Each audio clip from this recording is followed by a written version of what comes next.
सोचिए, एक रैली रद्द होती है, लेकिन उसका असर ऐसा कि दिल्ली तक की दीवारें हिल जाती हैं।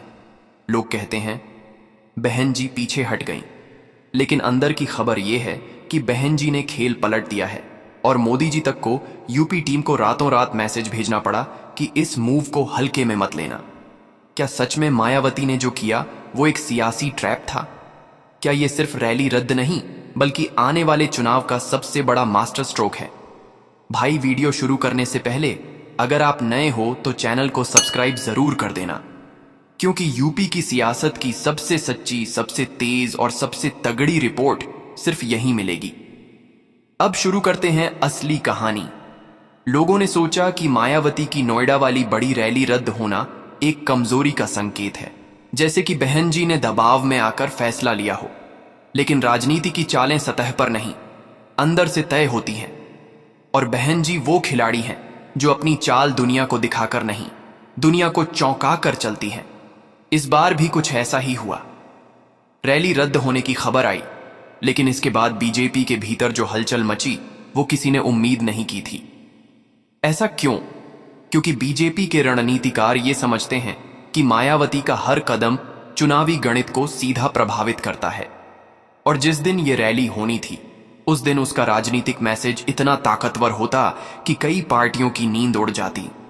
अब सवाल यह है कि बहन जी ने इस इवेंट को अचानक क्यों रोका? इसका जवाब उसी दिन की रात दिल्ली में हुई उस मीटिंग में छिपा है, जिसमें मोदी जी के सबसे भरोसेमंद लोग मौजूद थे। अंदर की खबर कहती है कि रैली रद्द होते ही पीएमओ तक रिपोर्ट पहुंची कि यह फैसला सामान्य नहीं है। टीम ने तुरंत यूपी के नेताओं से ग्राउंड रिपोर्ट मांगी। बीएसपी ने क्या नया गेम शुरू किया है? मोदी जी ने खुद ये संदेश भेजा कि आने वाले 72 घंटे यूपी की राजनीति के लिए बेहद अहम होंगे, क्योंकि मायावती के इस कदम का सीधा असर दलित वोटों पर पड़ेगा और बीजेपी किसी भी हाल में इसे हल्के में नहीं ले सकती। ये सुनकर आप सोच रहे होंगे कि एक रैली रद्द होने से इतनी टेंशन क्यों? असल मुद्दा रैली नहीं था, असल मुद्दा था टाइमिंग। 6 दिसंबर, बाबा साहेब अंबेडकर की पुण्यतिथि। ऐसे दिन कोई भी नेता सिर्फ राजनीतिक शो नहीं करता, बल्कि एक बड़ा संदेश देने की कोशिश करता है। अगर मायावती इस दिन रैली करती तो विपक्ष सीधे हमला बोल देता कि वो पुण्यतिथि को राजनीति का इवेंट बना रही हैं। और बहन जी जानती हैं, उनके विरोधी इस बात को मसाला बनाकर खूब फैलाते। तो बहन जी ने क्या किया? वो जो कोई नहीं सोच सकता था, रैली हटा दी, लेकिन भावनाओं की पकड़ और मजबूत कर ली। बहन जी ने रैली रद्द करके खुद को ऐसी जगह खड़ा कर दिया जहां लोग कहें, बहन जी ने बाबा साहेब के सम्मान को राजनीति से ऊपर रखा। ये बात दलित समाज के दिल में सीधा उतरती है, और यही बीजेपी को सबसे ज्यादा समझ आ रही थी। अब दिलचस्प बात यह है कि रैली रद्द होते ही मायावती के घर पर माहौल बिल्कुल उल्टा था, शांत लेकिन प्लान्ड। बहन जी ने सुबह सुबह अंबेडकर को श्रद्धांजलि दी और पूरे दिन किसी भी मीडिया बयान से दूरी बनाए रखी। लेकिन बैकएंड में बीएसपी की सोशल मीडिया टीम को साफ निर्देश दिए गए, जहां हम नहीं हैं वहां भी हमारा संदेश पहुंचे। मतलब बिना बोले भी संदेश पहुंचना चाहिए। दूसरी तरफ बीजेपी को डर क्या था? यूपी में दलित वोट हमेशा से गेम चेंजर रहा है, और अगर बहन जी किसी भावनात्मक बिंदु पर सिंपैथी वेव उठाती हैं तो उसका असर एसपी बीजेपी दोनों पर पड़ता है। इसलिए रैली रद्द होते ही बीजेपी ने नेताओं को निर्देश दिया कि दलित बस्तियों में तुरंत आउटरीच बढ़ाओ, लोगों से संवाद करो और मायावती के नैरेटिव को काउंटर करने के लिए ग्राउंड लेवल कैंपेनिंग तेज करो। यह सब इतनी जल्दी में क्यों किया गया? क्योंकि उन्हें पता है कि बहन जी की खामोशी अक्सर सबसे तेज आवाज बन जाती है। अब असली ट्विस्ट आता है। रैली रद्द होने से पहले बीएसपी के कई पुराने वोटर थोड़ा कंफ्यूज थे। बहन जी दिख क्यों नहीं रही? लेकिन रद्द होते ही लोगों में क्यूरियोसिटी बढ़ गई। सोशल मीडिया पर एक ही सवाल ट्रेंड करने लगा, बहन जी ने ऐसा फैसला क्यों लिया? और राजनीति में क्यूरियोसिटी से बड़ा हथियार कोई नहीं होता। जो जनता पहले बहन जी को पैसिव समझ रही थी, अब वही कहने लगी, लगता है बहन जी कोई बड़ा खेल खेलने वाली है। ये परसेप्शन ही 2027 के चुनाव की जमीन तैयार करता है। और यकीन मानो, बीजेपी और एसपी दोनों के लिए असली खतरा यही है। बहन जी जब खामोश रहती हैं तभी ज्यादा खतरनाक होती हैं। अब सोचिए, मोदी जी की टीम ने क्यों तुरंत यूपी यूनिट को एक्टिव किया? क्योंकि दिल्ली में बैठे रणनीतिकार ये मानते हैं कि दलित मुस्लिम ओबीसी का नया इक्वेशन अगर बीएसपी थोड़े भी स्मार्ट तरीके से एक्टिवेट कर दे तो 2027 की लड़ाई किसी एक तरफा नैरेटिव से नहीं जीती जा सकती। मोदी जी भी जानते हैं कि राजनीति में साइलेंस भी स्ट्रैटेजी होती है और मायावती इस आर्ट की मास्टर हैं। रैली रद्द करना एक सरफेस मूव था, लेकिन इसका असली खेल यूपी के उन 40-50 सीटों में छुपा है जहां बीएसपी का वोट डायरेक्टली बीजेपी और एसपी दोनों के इक्वेशन को तोड़ता है। बीजेपी के पास नेशनल इमेज है, ऑर्गेनाइजेशन है, लेकिन बहन जी के पास ग्राउंड लेवल पर वो साइलेंट वोटर्स हैं जो आखिरी 7 दिनों में इलेक्शन का पूरा हिसाब बदल देते हैं। रैली रद्द होने के कुछ घंटे बाद ही बीजेपी के आईटी सेल के ग्रुप्स में एक लाइन सर्कुलेट हुई, नैरेटिव को तुरंत पकड़ो वरना बहन जी सिंपैथी वेव ले जाएंगी। ये लाइन ही बताती है कि अंदर की घबराहट कितनी थी। और बहन जी, उन्होंने एक शब्द तक नहीं बोला, खामोशी से पूरा नैरेटिव अपने पक्ष में खींच लिया। यहां से कहानी और दिलचस्प होती है, क्योंकि यह सिर्फ रैली रद्द करने का खेल नहीं था, यह उस बड़े कदम की तैयारी है जो बहन जी आने वाले महीनों में उठाने वाली हैं। जिस खामोशी ने पूरे यूपी में हलचल मचा दी थी, उसका असर धीरे धीरे खुलने लगा था। रैली रद्द करना सिर्फ पहला इशारा था, असली दबाव तो तब महसूस हुआ जब बहन जी की टीम ने उन इलाकों में मूवमेंट बढ़ा दिया जहां पिछले चुनावों में बीएसपी के वोट साइलेंटली शिफ्ट हुए थे। चाहे मीडिया इस बात को न दिखाए, लेकिन ग्राउंड पर जो लहर उठती है वो टीवी स्क्रीन से पहले जनता के घरों में महसूस होती है। रैली न होने के बावजूद माहौल ऐसा था जैसे कोई घटना अभी अभी होने वाली हो। लोग कह रहे थे, बहन जी कुछ बड़ा करने वाली हैं, और ये लाइन बीजेपी और एसपी दोनों की टेबल पर लाल रंग में चिह्नित थी। दिल्ली की उस रात के कुछ घंटे बाद ही यूपी में बीजेपी के जिला अध्यक्षों को नए निर्देश मिले। कहा गया कि दलित डोमिनेटेड इलाकों में अधिकारियों से लेकर नेताओं तक को फेस टू फेस इंटरैक्शन बढ़ाना है। यह कदम अचानक क्यों लिया गया? क्योंकि ग्राउंड रिपोर्ट्स ने साफ लिखा, बहन जी के रैली रद्द करने से सिंपैथी और सीरियसनेस दोनों बढ़ी हैं। लोग इसे राजनीतिक त्याग के रूप में देख रहे हैं। जिस दिन कोई नेता किसी चीज से पीछे हटकर लोगों के सम्मान को प्राथमिकता देता है, उसी दिन उसका पॉलिटिकल कैपिटल दोगुना हो जाता है। और बहन जी ठीक उसी पूंजी को इकट्ठा कर रही थीं। इसी के साथ एक और दिलचस्प चीज हुई।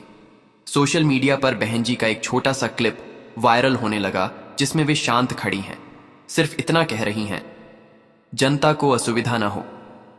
ये 5 शब्द थे, लेकिन इन 5 शब्दों ने 2 पार्टियों की टेंशन बढ़ा दी। बीजेपी को डर था कि ये नैरेटिव दलित समाज में डीपली रेजोनेट करेगा, और एसपी को इस बात का डर कि बीएसपी की वापसी होने पर उसका कोर वोट बैंक टूट सकता है।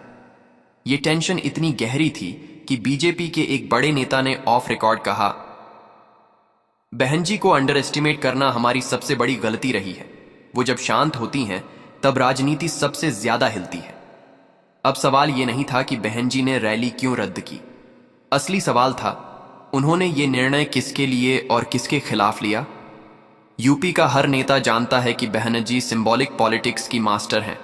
वो जानती हैं कि एक सही दिन पर सही फैसला लोगों के दिल में सीधा उतर जाता है, और इस बार उनका फैसला सिर्फ सम्मान का नहीं बल्कि रणनीति का भी हिस्सा था। दिलचस्प बात यह है कि बीएसपी के अंदरूनी सूत्र कह रहे थे कि बहन जी पिछले कुछ महीनों से ग्राउंड डेटा खुद पढ़ रही थीं। किस इलाके में कितना वोट शिफ्ट हुआ, कौन सा वर्ग किस नैरेटिव से प्रभावित हुआ, सब कुछ। ये काम आमतौर पर बड़े नेता कम करते हैं, लेकिन बहन जी अपने स्टाइल में चलती हैं। उनकी रणनीति सिर्फ नेताओं की मीटिंग पर नहीं, ग्राउंड लेवल इमोशंस पर आधारित होती है। इसी समय एक और घटना हुई जो बाहर नहीं आई। पीएमओ की रिपोर्ट में लिखा गया कि दलित समाज में बहन जी के प्रति सम्मान बढ़ा है और हाल की गतिविधियों से उनकी विजिबिलिटी साइलेंट तरीके से बढ़ गई है। ये बात मोदी जी तक जैसे ही पहुंची, उन्होंने अपने यूपी कोर ग्रुप के साथ एक ब्रीफ डिस्कशन किया और साफ कहा, यूपी को हल्के में लेने की गलती नहीं करनी है। मायावती का हर कदम हमें ऑब्जर्व करना है।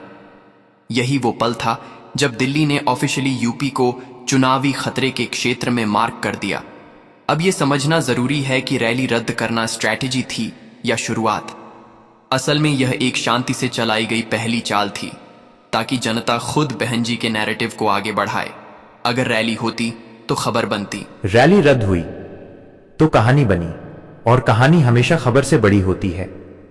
सबसे ज्यादा असर उस समय महसूस हुआ जब नोएडा और आसपास के हजारों लोगों ने सोशल मीडिया पर लिखना शुरू कर दिया, बहन जी अगर रैली करती तो ट्रैफिक में फंस जाते, सही किया रद्द करके। यही फर्क है उनमें और बाकी नेताओं में। ये लाइनें कैजुअल लगती हैं, पर चुनाव में ऐसे ही वाक्य वोट के रूप में बदल जाते हैं। दूसरी तरफ एसपी की हालत भी कुछ खास नहीं थी। उनके अंदर भी ये चर्चा चल पड़ी थी कि अगर बीएसपी ने दलित, ओबीसी और मुस्लिम का एक सॉफ्ट कॉम्बिनेशन तैयार कर लिया तो 2027 में हर सीट पर लड़ाई तीन तरफा नहीं, अनप्रिडिक्टेबल हो जाएगी। बल्कि कई जगहों पर बीएसपी किंगमेकर नहीं, सीधा विनर भी बन सकती है। यहीं बीजेपी की चिंता और बढ़ी, क्योंकि बीजेपी जानती है कि तीन तरफा मुकाबला उसे लाभ दे सकता है, लेकिन तभी जब बीएसपी पैसिव हो। लेकिन बहन जी का ये साइलेंट एक्टिवेशन मोड उनके लिए खतरा बन रहा था। इसी बीच अंदर की रिपोर्ट्स ने यह भी बताया कि बहन जी की टीम क्वाइटली उन नेताओं से संपर्क में है जो पिछले कुछ वर्षों में बीएसपी छोड़ चुके थे। लक्ष्य सिर्फ इतना था कि उन्हें फिर से जोड़कर दलित ओबीसी इक्वेशन को रिस्टोर किया जाए। ये बातें एसपी और बीजेपी दोनों को पता थी, लेकिन ये उम्मीद नहीं थी कि बहन जी इतनी जल्दी ग्राउंड में हलचल पैदा कर देंगी। बहन जी खुद एक एक मूव को देखकर आगे बढ़ रही थीं। वो नहीं चाहती थीं कि कोई भी उनका अगला कदम पढ़ सके। यूपी की राजनीति में एक लाइन बहुत फेमस है, अगर बहन जी बोल रही हैं तो खेल जारी है, और अगर चुप हैं तो खेल शुरू होने वाला है। और इस समय वो बिल्कुल चुप थीं। सबसे बड़ा असर तब हुआ जब कुछ जिले में पोलिंग एजेंसीज ने बताया कि बीएसपी की पॉजिटिव परसेप्शन लाइन अचानक ऊपर जाने लगी है। ये कोई वोट शिफ्ट नहीं था, लेकिन मूड शिफ्ट जरूर था, और चुनाव मूड से ही शुरू होते हैं। ये रिपोर्ट बीजेपी की यूपी टीम को सबसे ज्यादा बेचैन कर गई। उन्हें समझ आ गया कि रैली रद्द होने का असर सिर्फ एक दिन का नहीं है, बल्कि ये आने वाले महीनों में बीजेपी की रणनीति को सीधा प्रभावित करेगा। इसके बाद जो हुआ वो और भी दिलचस्प था। मायावती ने अचानक बिना किसी घोषणा के कुछ जिलों के अपने कोऑर्डिनेटर्स को बदला। ये इंटरनल बदलाव छोटा था, लेकिन ये मैसेज बहुत बड़ा था। 2027 की तैयारी शुरू हो चुकी है। और यहीं से हर पार्टी की नजर एक ही सवाल पर टिक गई, बहन जी का असली प्लान क्या है? क्या ये सिर्फ सिंपैथी, साइलेंस और स्ट्रैटेजी का खेल है, या आने वाले महीनों में कोई ऐसा धमाका होने वाला है जो एसपी और बीजेपी दोनों को एक साथ हिला देगा? यूपी की राजनीति में अब सबसे बड़ा सवाल यही था कि बहन जी इतनी खामोशी के बाद आखिर किस दिशा में कदम बढ़ा रही हैं। विपक्ष समझ नहीं पा रहा था कि ये सिर्फ एक इमोशनल सिंपैथी वेव है या कोई ऐसा हिडन प्लान जो पूरे चुनावी नक्शे को बदलने वाला है। लेकिन बहन जी की जो चालें धीरे धीरे सामने आ रही थी, वो इशारा कर रही थी कि रैली रद्द करना तो सिर्फ शुरुआत थी, असली खेल अभी बाकी था। किसी को पता नहीं चला कि रैली रद्द होने के चंद घंटों के भीतर ही बीएसपी की रडार पर यूपी की 14 ऐसी सीटें आ गई थीं जहां पिछले चुनाव में बीजेपी ने बहुत कम अंतर से जीत हासिल की थी। इन इलाकों में बहन जी की टीम ने ग्राउंड लेवल मैपिंग शुरू कर दी। कौन सा समाज नाराज है, किसे रिप्रेजेंटेशन नहीं मिला, कौन सा मुद्दा दबा हुआ है, सब पर डेटा इकट्ठा होना शुरू हो गया। ये बिल्कुल वैसा ही सिस्टम था जैसा 2007 में इस्तेमाल हुआ था, जब मायावती की खामोशी ने ही यूपी में इतिहास लिख दिया था। लेकिन इस बार मोदी जी का इक्वेशन भी अलग था। दिल्ली को समझ आ चुका था कि मायावती सिर्फ सिंबॉलिक पॉलिटिक्स नहीं खेल रही, बल्कि यूपी में एक डीप साइकोलॉजिकल नैरेटिव बना रही हैं। हम राजनीति से पहले सम्मान देखते हैं। ये लाइन जितनी सिंपल लगती है उतनी डेंजरस भी है, क्योंकि बीजेपी जानती है कि अगर दलित समाज के मन में मायावती के प्रति सम्मान वापस बड़े पैमाने पर जाग गया तो उनकी डेकेड्स पुरानी पकड़ फिर से मजबूत हो सकती है। और यही वो फियर था जिससे दिल्ली में लगातार 2 मीटिंग्स बुलाई गईं। एक मीटिंग में साफ कहा गया, बीएसपी को लाइटली मत लेना, खासकर जब बहन जी स्ट्रैटेजी मोड में हो। इसी बीच ग्राउंड पर एक और चौंकाने वाली चीज दिखने लगी। जो नेता पिछले वर्षों में एसपी या बीजेपी में चले गए थे, उनमें से कुछ क्वाइटली वापस बीएसपी के संपर्क में आ रहे थे। ये अप्रत्याशित था, क्योंकि राजनीतिक माहौल में रेयरली ऐसा होता है कि लोग किसी पार्टी को छोड़कर फिर चुपचाप उसका दरवाजा खटखटाएं। लेकिन बहन जी की खामोशी उन्हें मैग्नेटिक बनाती है। कोई बयान नहीं, कोई विवाद नहीं, सिर्फ रणनीति और सादगी। कई जगहों पर पुराने काडर भी एक्टिव होने लगे। व्हाट्सएप ग्रुप्स में 2007 की पुरानी यादें फिर से सर्कुलेट होने लगी। जब बहन जी चुप थी तब भी पूरा यूपी उनकी तरफ था। ये चीजें हल्की लगती हैं, मगर ये परसेप्शन बनाती है, और चुनाव परसेप्शन के दम पर जीते जाते हैं। दूसरी तरफ बीजेपी अपने तरीके से डैमेज कंट्रोल में लगी थी। दलित बस्तियों में नए आउटरीच कार्यक्रम शुरू हुए। कई जगहों पर अचानक सेंट्रल मिनिस्टर्स के दौरे लगे और नैरेटिव शिफ्ट करने के लिए डेवलपमेंटल अनाउंसमेंट्स भी किए गए। लेकिन इन सब की टाइमिंग ऐसी थी कि जनता खुद पूछने लगी, ये सब अचानक क्यों? और राजनीति में जब जनता सवाल पूछना शुरू करती है, तब नैरेटिव जनता के हाथ में चला जाता है। अब एसपी की हालत भी कम दिलचस्प नहीं थी। उनके अंदर यह डर बढ़ रहा था कि बीएसपी की राइज से उनका परंपरागत यादव मुस्लिम संयोजन डगमगा सकता है। एसपी को सबसे बड़ा खतरा सिर्फ बीजेपी से नहीं बल्कि बीएसपी से भी है। और जैसे जैसे बहन जी की साइलेंट वेव बढ़ रही थी, एसपी के कुछ इलाकों में ये चर्चा शुरू हो गई कि अगर बीएसपी थोड़े भी मजबूत टिकट देती है तो ट्रायंगुलर फाइट में एसपी का नुकसान निश्चित है। यही वजह थी कि एसपी के रणनीतिकारों ने अपनी इंटरनल रिपोर्ट में लिखा, मायावती अब खतरा नहीं फैक्टर बन चुकी हैं। ये लाइन जानने वालों के लिए काफी है। और ये सब तब हो रहा था जब बहन जी ने एक शब्द भी किसी मंच पर नहीं बोला। बस इमेजिन करो भाई, एक भी रैली नहीं, एक भी बिग स्पीच नहीं, सिर्फ एक डिसीजन और पूरे यूपी में हवा बदलने लगी। यही राजनीति की असली ताकत दिखती है। कभी कभी नेता भीड़ में नहीं, भीड़ के मन में उतरकर जीतता है। इसी दौरान दिल्ली की एक गोपनीय रिपोर्ट में यह लिखा गया, बीएसपी का ग्राउंड मूड इंप्रूविंग है। दलित जोड़, नॉन जताव जोड़, ओबीसी का पोटेंशियल कॉम्बिनेशन फिर से एक्टिव हो सकता है। यह रिपोर्ट सबसे ज्यादा महत्वपूर्ण थी क्योंकि इससे साफ था कि मोदी जी की टीम अब यूपी में किसी भी अप्रत्याशित वेव को रोकने की तैयारी कर रही है। लेकिन असली ट्विस्ट तब दिखा जब बहन जी ने चुपचाप पार्टी संगठन में दूसरी बड़ी सेटिंग कर दी। कई जिलों में कोऑर्डिनेटर्स बदले, बूथ स्तर पर पुराने कार्यकर्ताओं को वापस बुलाया गया और सबसे अहम, बीएसपी ने उन जगहों पर माइक्रो कैंपेन शुरू कराया जहां बीजेपी को पिछली बार नुकसान हुआ था। ये सब बिना किसी शोर, बिना किसी घोषणा के। राजनीति में इसे कहते हैं साइलेंट कमबैक मॉडल। जो नेता इस मॉडल को समझ ले वो चुनाव जीत लेता है। दिलचस्प बात यह है कि इसी समय बीजेपी के एक वरिष्ठ नेता ने कहा, अगर बीएसपी 20 सीट भी कड़े मुकाबले में ले आती है तो यूपी की पूरी गणित बदल जाएगी। और यह डर बेबुनियाद नहीं था, क्योंकि यूपी की राजनीति में अक्सर वो पार्टी जीतती है जो दूसरों का खेल बिगाड़ दे। और बहन जी वही आर्ट वापस एक्टिवेट कर रही थीं। अब ग्राउंड पर लोगों के बीच एक और बात फैलने लगी, बहन जी अब पहले वाली नहीं रही। इस बार स्ट्रैटेजी बदल गई है। लोग क्यूरियोसिटी में आने लगे, क्यूरियोसिटी कॉन्वर्सेशन बन गई और कॉन्वर्सेशन नैरेटिव बन गई। ये नैरेटिव ही तो राजनीतिक जीत की नींव है। अब बस एक आखिरी चीज बाकी थी, बहन जी का वो बड़ा कदम, वो बड़ा संदेश जो यूपी में एक नई वेव पैदा कर सकता है। कुछ लोग कह रहे थे कि वो नया गठबंधन करेगी, कुछ कह रहे थे कि कैंडिडेट सिलेक्शन इस बार शॉक देगा, कुछ को भरोसा था कि मोदी जी और बहन जी के इक्वेशन में भी कोई बड़ा ट्विस्ट आ सकता है। लेकिन असली प्लान क्या था? यही वो सस्पेंस है जो यूपी की राजनीति को सबसे ज्यादा हिला रहा था।